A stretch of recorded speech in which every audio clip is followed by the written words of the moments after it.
Now, North Korea's missile launch will add an extra sense of urgency to talks in Tokyo between the foreign ministers of South Korea, Japan and China, which are taking place as we speak.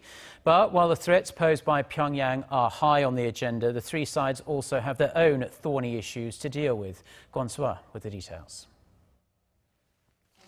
South Korea's Foreign Minister Yun Byung-se, as well as his Japanese and Chinese counterparts Fumio Kishida and Wang, are expected to see eye to eye on the importance of cooperation in handling North Korea's continual nuclear and missile provocations during their trilateral meeting in Tokyo. The talks come at a time of elevated tension in the Northeast Asia region and beyond. China needs countries on its side in the ongoing South China Sea dispute.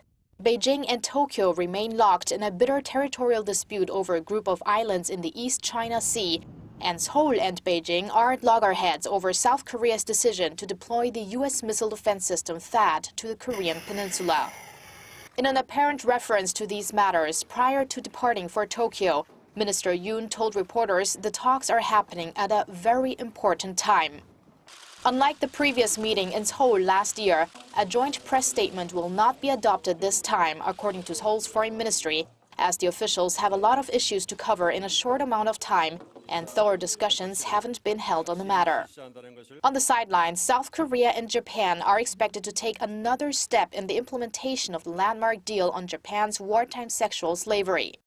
This as Japan's cabinet confirmed on Wednesday a roughly $10 million cash transfer to a Seoul-based foundation for the Korean victims. According to Tokyo-based Kyodo News Agency, the transfer does not need to undergo parliamentary deliberation. The decision is expected to be delivered to Korea's foreign minister by his Japanese counterpart during a one-on-one in the afternoon. Kwon Soa, Arirang News.